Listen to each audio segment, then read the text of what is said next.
Assalomu alaykum. Avtopilotga xush kelibsiz. Bugun sizlar bilan avtopilot dasturini yuklab olish, o'rnatish va sozlash haqida gaplashib o'tamiz. Autopilot dasturi bu Windows uchun ishlab chiqilgan dastur bo'lib, u yuklab olish uchun 570 megabayt va o'rnatish uchun 1,5 gigabayt joyni tashkil qiladigan katta dastur. Bu dasturni o'rnatib ishlatish uchun sizdan kamida 3-4 yil oldin ishlab chiqarilgan noutbuk va Core i5 protsessorga ega bo'lgan 8 gigabayt operativkali kompyuter yoki noutbuk bo'lishi talab qilinadi. Undan past konfiguratsiyalilar qiynaladi, sababi dasturning hajmi juda katta va juda ko'p ishlarni amalga oshiradi.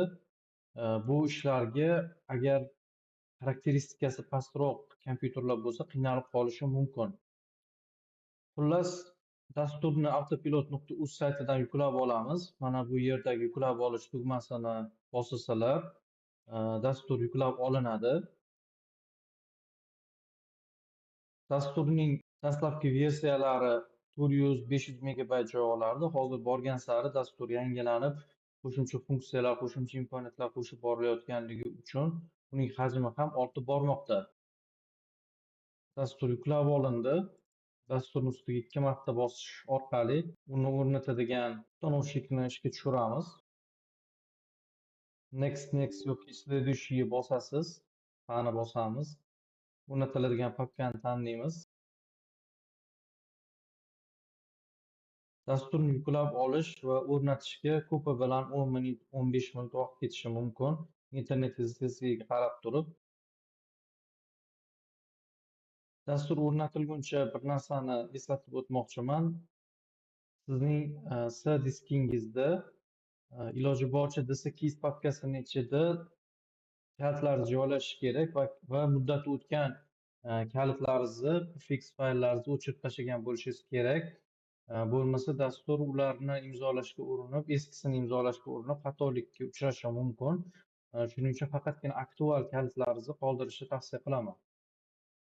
Kalitlaringizni tayyorlab olasiz.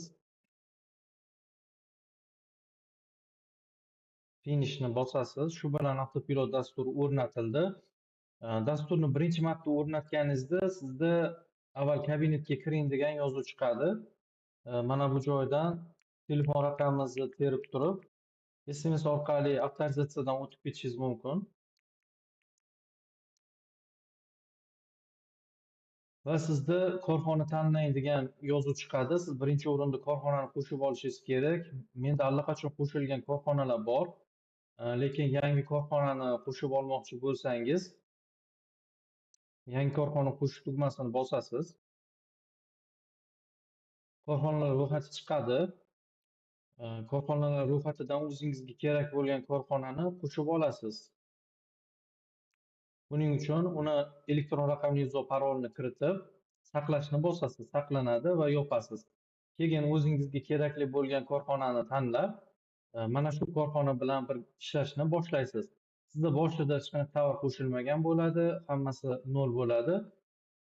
Keyinchalik keyingi qismlarda qanday qilib tovar qo'shishlar haqida ma'lumot berib o'taman. Hozirda sozlamalar haqida biroz to'xtalib o'tmoqchiman. Sozlamalar mana bu avtopilot logotipi ustiga bosish orqali sozlanadi.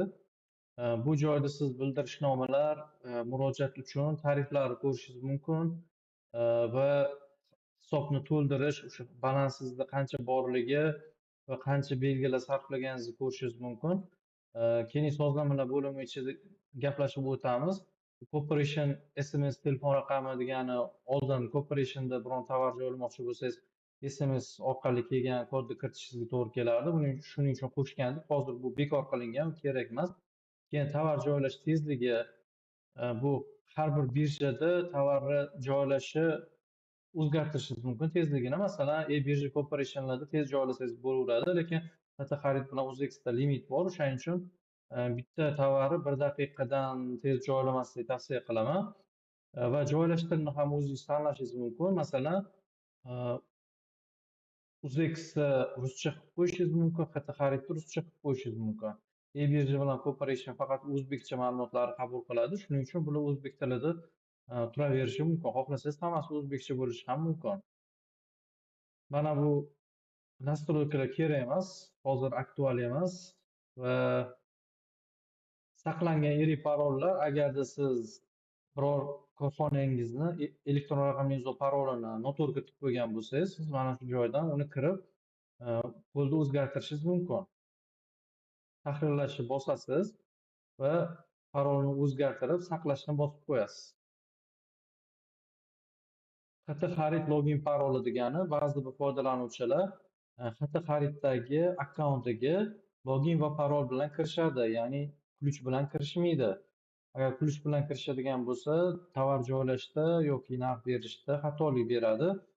Buni ular uchun maxsus qilganmiz, ya'ni xatti xarid sozlamalarga kirib turib, misol uchun bironta korxonani taniydigan bo'lsa, mana YTTMda login parol bilan kiradigan, mana bu loginim, mana bu parolim.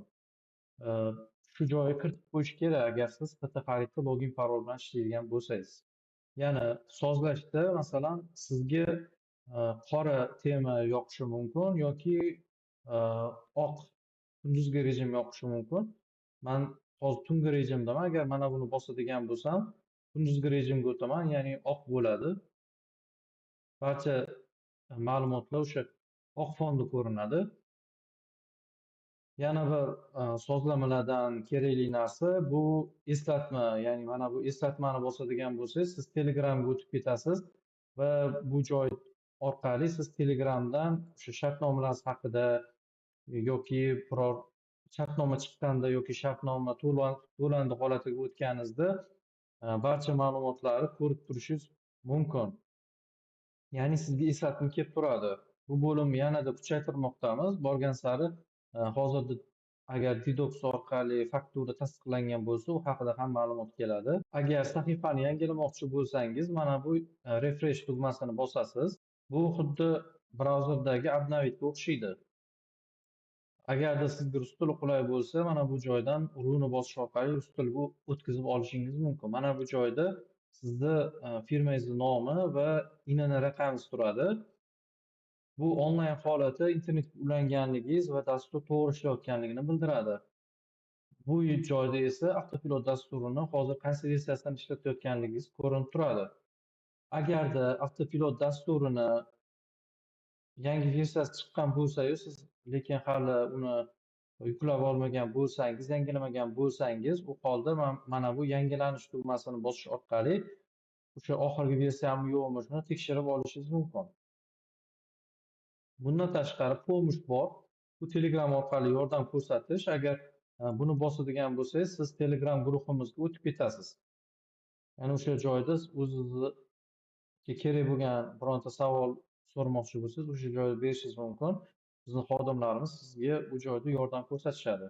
Shuningdek, dasturda bir korxonali rejimda yoki ko'p korxonali rejimda ishlash mumkin. Hozirda mana bu turgan bitta belgini bosib qo'yadigan bo'lsangiz, siz bitta korxonali rejimda ishlaysiz. Agar mana bu ko'p belgini bossangiz, unda siz ko'p korxonali rejimda. Buni farqi nimada? Sizni barcha birjalardan qabul qilgan barcha takliflaringiz barcha korxonalaringiz uchun bitta joyda ko'rinadi. Masalan, menda mana Kimosh Auctions bilan Mukammal savdo servisida qabul qilgan takliflarim bitta joyda ko'rinmoqda va barcha firmalarimni man bitta joydan boshqarishim mumkin va barcha birjalar uchun universal bitta joydan. Bu ancha vaqt tejaydi. Brauzerdan login parol bilan kirib chiqib, imzoni parolni kirib chiqib terib yurmaysiz. Hammasi bitta joyda turadi va qulay bo'ladi. Yana masalan mana bu joydan yig'ish qilib sal oynani kengaytirib olsangiz bo'ladi yoki ochiq qilsangiz bo'ladi. Shuningdek, istalgan oynada mana bu joydan chatni ochib yopishingiz mumkin. Chat ikonini ustiga bosadigan bo'lsangiz, ochilib yopiladi. Hozircha mana shu o'zingizga qulay holda avtopilot dasturini sozlab olishingiz mumkin. Agarda siz biror korxonangizni o'chirib tashlamoqchi bo'lsangiz, unda mana bu joydan o'chirish belgisini bosasiz. Ya'ni birorta kerak emas bo'lgan korxonangizni ustiga bossangiz, o'chirilsinmi degan yozuv chiqadi. Qani bossangiz ro'yxatdan o'chib ketadi. Bundan tashqari, agarda bironta korxonangiz bilan ishlamoqchi emas bo'lsangiz, ya'ni vaqtincha to'xtatib turmoqchi bo'lsangiz, uni ustiga bosib qo'ysangiz bo'ladi. Ya'ni mana shu tugmani noaktiv holatga o'tkazib qo'ysangiz, bu korxona ustida ishlash to'xtaydi. Ya'ni pauza holatiga o'tadi. Va keyingi qismlarda endi tovar joylashdan boshlab, ya'ni tovar yaratishdan boshlab qolgan bo'limlari birma-bir tushuntirib o'taman. E'tiboringiz uchun rahmat.